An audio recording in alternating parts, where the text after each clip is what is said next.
Let's pray together. And Lord, we're grateful for your goodness, and we're grateful for your word, and pray over these next few moments together that as we look through it and look into it, that you would show us what each of us needs to see, and that we would hear what we need to hear, and as importantly, if not more, the courage to move forward in what you may be prompting us to do or saying to us, to follow through. So we give this time to you in Jesus' name. Amen. Well, each summer, at our place, we generally have some kind of a summer project that we kind of tackle, home renovations or one thing or another. And we've been building a fence in our backyard this year. And it's been kind of a fun project, thus far. It's kind of a bright picture, but it's a little further on than that now, and it's coming along. And Joey it's been great except the expense, right? That's always when it comes to these home renovation projects. They're a lot of fun, especially when you kind of see something, but it's the expense of it all is never always fun, right? But, we got Joey with us too, and he's kind of our free labor. And so that works out quite well. And so he's kind of been the foreman of this project. And you know what? It didn't really take very long for me to pass on the mantle to him when it comes to building projects and overall household renovations. In the last few years, he's built bathroom and bedroom doors for us. He's built a shed for us. He's built other little crafty things too, and like as gifts for family and friends. And you know what? I love the work that some people like him can do with their hands. And Bert Gertzen is here. Bert's another one of those guys. The things that these guys can do, these people can do, because I'm sure women can do it too.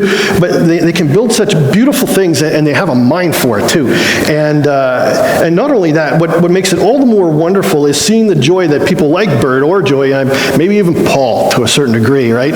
He's kind of stoic and sits there stone face. Yeah, I love it.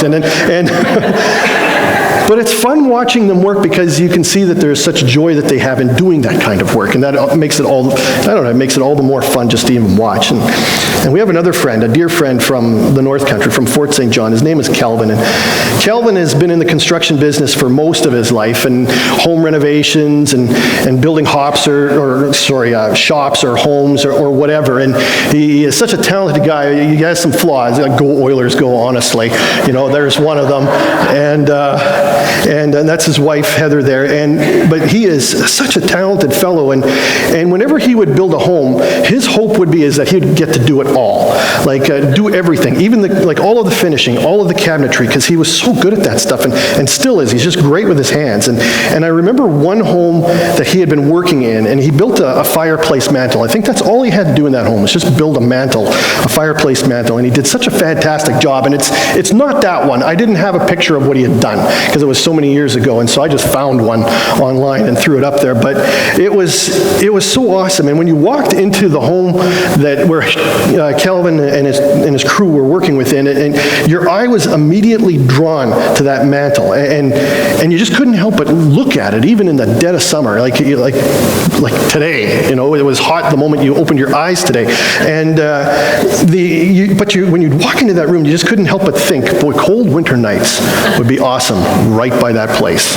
Reading a book, enjoying a cup of coffee or hot chocolate. You get the idea. And to me, it's really something just how one household feature is able to conjure up feelings, feelings of comfort or warmth, like one fireplace mantle and a mantle, and I love our home here in town, and making enhancements to it. We like doing that, but we don't have a fireplace as we did in our old place, and that's one thing that we miss. But the mantle, a fireplace mantle, it's become more of a decorative piece to a fireplace today. But back in the day, way back when, it served a real purpose long before the technology of exhaust systems and fans and so forth that are in place today. But because back when, a mantle, what it would do is it would catch the smoke that would rise. Well, the flue would do it too, I suppose, but the mantle was to catch the smoke that would rise up from the fire that was burning in the fireplace to keep the house clear, which was kind of important. You'd want that because you'd have to have fires in your home back in the day, right? Because it was primarily fireplaces or wood stoves that were used to heat homes or buildings, and so that was a fireplace mantle. Now, that word mantle, it can refer to other things now today too. It's not just a single meaning of fireplace. Like a mantle, there's that long sleeve, a long sleeveless garment that's worn over clothes, right? Like a lady's shawl or a poncho, I suppose too. You've got a poncho, don't you? Don't you? I thought, no, it wasn't you that wore it then. It was someone, mistaken identity. But that can be sort of referred to as a mantle. But yet there's yet another way too, and I'm sure we all know it or are familiar with it, in which the word mantle is used, in being a figurative cloak. Figurative, symbolizing preeminence or authority. And I think it's that description of a mantle that best fits with our Old Testament reading of Elijah passing on his prophetic mantle onto his protege, Elisha.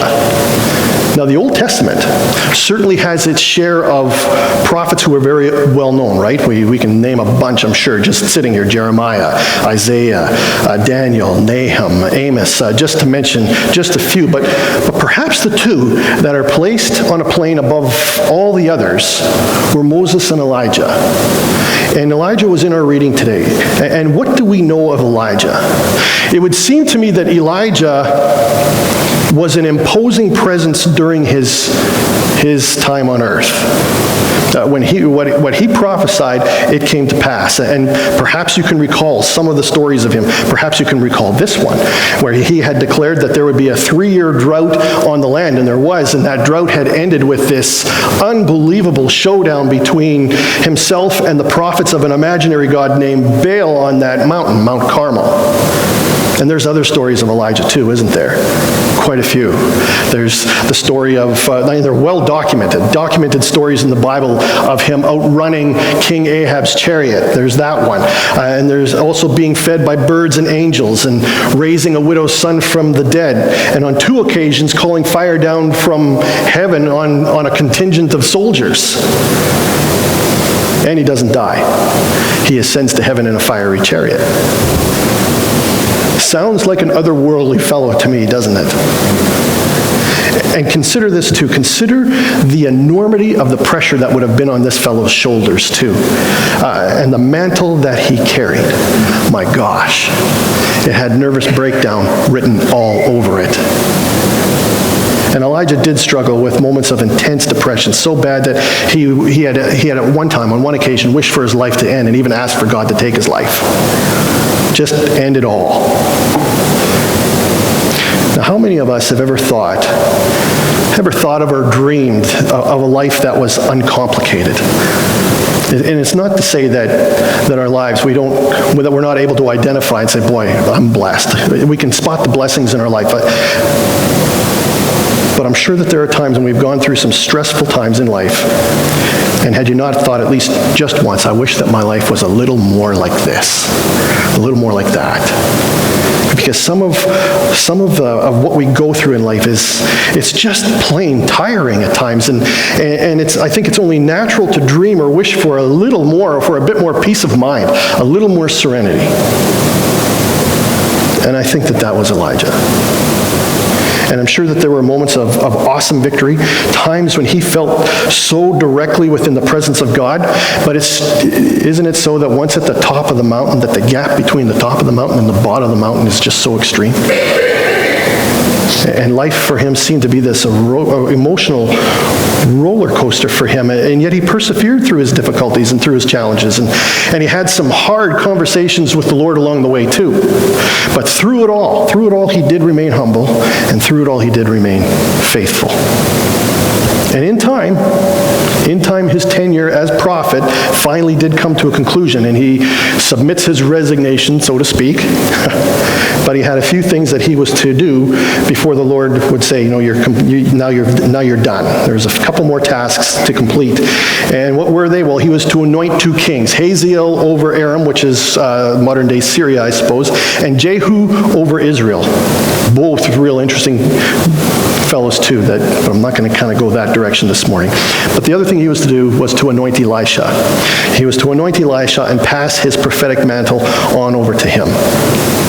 So Elijah looks after the two kings, gets them set up, anoints them, and then he finds his protege Elisha. And Elisha is behind a plow, working a plow that is being pulled by a yoke of oxen. And Elijah passes by Elisha and places his cloak on Elisha's shoulders. And Elisha immediately recognizes the enormity of Elijah's mantle being placed upon his shoulders. And in a scene that to me almost depicts the main character riding off into the sunset, Elijah just walks away and he says nothing. And Elisha runs after him. Just wait a minute, wait. Let me say goodbye to my family and I'll follow you. And Elijah's response is almost confusing, or maybe it is completely confusing. And he says, go back again for what I have done to you? What does a reply like that mean? What does it mean? Is Elijah questioning whether Elisha is committed enough to take up the mantle, or is he merely saying, do what you want? I'm out. I'm done. However it was, Elisha's actions certainly show that he is most serious about picking up Elijah's mantle here. He slaughters and he cooks his oxen, the oxen that he was using to plow his field with, and he uses their yoke, the thing around their neck, to make the fire, and he prepares a feast for his family and friends out of this oxen. It's like he's liquidating his assets here, as to say, when he prepares this feast for his family and friends, and this celebration, as if to say, I'm done here. I love you all. Goodbye. And Elisha sells all, he distributes the money, and he follows after Elijah, and he doesn't look back. It's a fascinating story to me. And have you ever considered whether a mantle has ever been passed on to you? Have you ever considered that before? Because I think a mantle probably has been passed on. Whether it had been spoken of between you or another, or perhaps the passing of a mantle was just something that was assumed. Like, for instance, when you lose a loved one and you look back on the life of your loved one and you consider some of the passions that had been, or that had been those things that had shaped who they were. And have you ever thought to yourself, I'm going to try and carry on their legacy, the legacy that they left behind?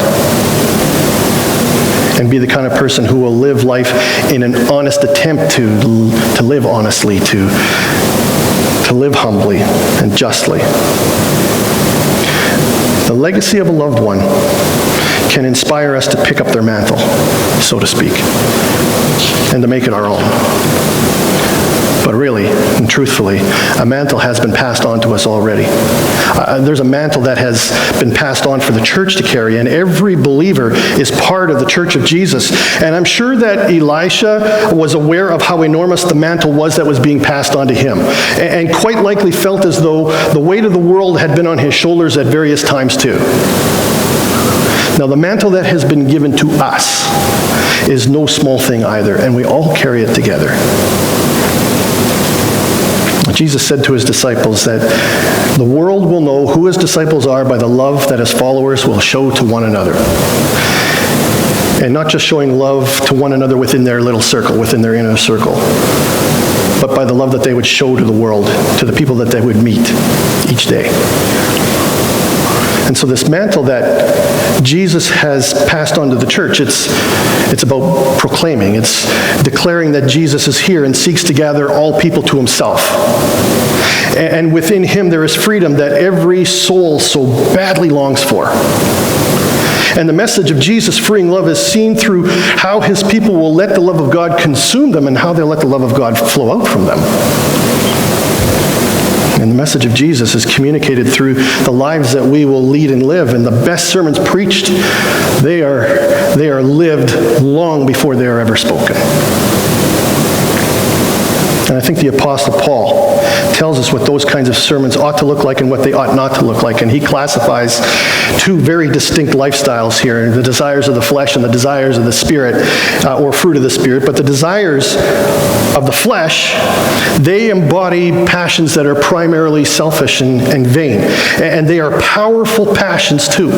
And sometimes even deceive us into believing that they are necessary or even noble. And what Paul lists off in the desires of the flesh, it seems that each time we read through them, perhaps it's the sexual stuff that gains the ear and the attention more. And certainly this was an issue for the audience of whom Paul was writing to. And they are still serious issues for us in our day and age too. But we have to consider the entirety of what Paul mentions here. Now, the works of the flesh are evident: sexual immorality, impurity, sensuality, idolatry, sorcery, enmity, strife, jealousy, fits of anger, rivalries, dissensions, divisions, envy, drunkenness, orgy, and things like these. Now look at all that is mentioned there. Enmity, where there is hostility between people and rivalries. And, sometimes there's healthy rivalries and sometimes there's unhealthy rivalries. An unhealthy rivalry can create or instill an air of superiority over another. Jealousy. Perhaps looking at another, I wish that was mine, or however that works out. I think we understand what jealousy is. Fits of anger. Unbridled anger can take us to awful places where dissensions and divisions will result. Desires of the flesh. We have to be ever on guard of those kinds of things because they can be so subtle. They're not always so obvious. And I think that Jesus called his own disciples on this in a way in Luke 9, our gospel reading, where Jesus and his disciples, they enter into a small Samaritan village. And Samaritans, they were half Jewish, half Gentile. And the Samaritans of this village, we're told, weren't very nice. As we discover and we read that Jesus and the disciples, they were not received very well by them. And James and John took exception to this, or of this. And they say, Lord, do you want us to tell fire to come down from heaven and consume them? Well, that upped the ante pretty quick.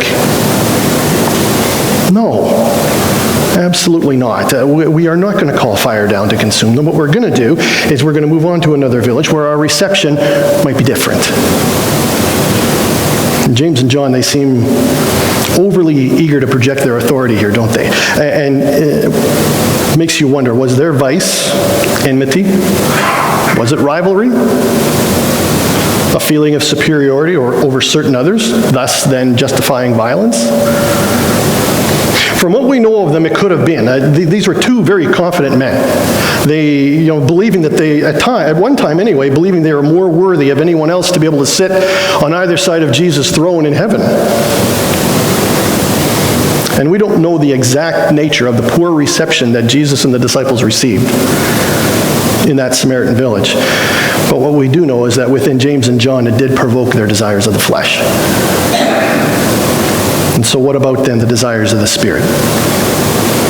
Well, the fruit of the Spirit is love, joy, peace, patience, kindness, goodness, faithfulness, gentleness, self-control. Against such things there is no law.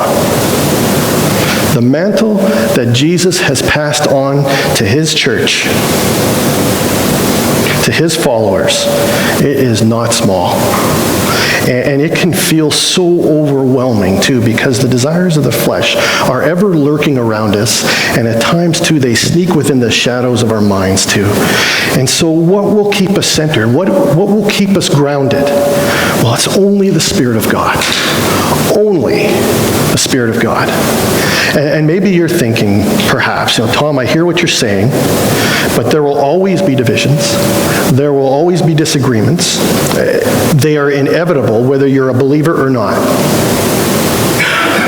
Perhaps. But I think even in disagreement, there can still be love. There can still be respect instead of anger or hostility. And I recognize that it's difficult when it's not reciprocated. I get that. But it doesn't have to feel necessary to call fire down from heaven either, though. Living in love and peace, it's no small thing. No small thing at all. I had a unique quote sent to me, it was either this week or the week before, from my brother. And it stated this: the reason why we have 17,000 pages in our law books is because we cannot follow 10 lines on a tablet made of stone. the mantle given, it isn't trivial at all, and thankfully, the Spirit of God will strengthen us, and the Spirit of God will enable us to do whatever the right thing is, even when it feels seemingly impossible to do, because the love of God does conquer all. And I believe that each time we consider the love of God, as it has been given to us, I think that puts us in a good place. It can put us in a good place of grounding. This past week, I also read another story. It was told by a missionary to Brazil, or in Brazil, who was walking along a street somewhere in Rio de Janeiro, and a little orphan boy had approached him, and he couldn't have been much more than 6 years of age, and he was dirty-faced, he wore a torn t-shirt, he was barefooted, and he had matted hair, and this little guy tapped this missionary a few times, and the missionary didn't notice. Finally, he did notice, and he looked around, and he looks down, and he sees this little guy who's looking back up at him with his big brown eyes. And the little guy says, "Pão, senor?" I hope I said it right, which means bread, sir. And the missionary says, "Come with me." And the two walked into a sidewalk cafe, and approaching the counter, the missionary places his order, and he says, "Coffee for me and something tasty for my little friend here." And this little boy ran to the other end of the the other end of the counter where the pastries were, the pastry counter, and he makes his choice. And normally, these little youngsters, once they make their choice and once they get their food, they just kind of scamper away back out onto the street without a word. But this little guy, this little fella didn't do that.